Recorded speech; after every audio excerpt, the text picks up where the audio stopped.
ಅದೆಂದಿಗೂ ಸಾಧ್ಯವಿಲ್ಲ. ಬರ್ತೀನಿ.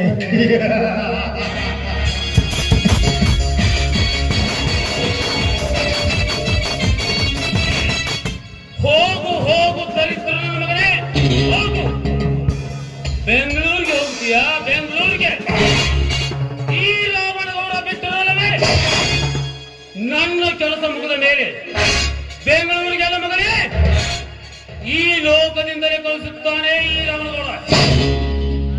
ನೀನು ತುಂಬಾ ಚಾಣಾಕ್ಷದ ಮಗ ನಂಬುವುದು ನನಗೆ ಗೊತ್ತಿದೆ. ನಾ ತರಿಸಿದ ಬಂದೂಕಿನಿಂದ ಮುಂದೆ ನಿನ್ನ ಬಿಟ್ಟು ಹಿಂದೆ ಇಟ್ಟುಕೊಂಡು ಹಾಕುವುದು ನನಗೆ ಚೆನ್ನಾಗಿ ಗೊತ್ತು.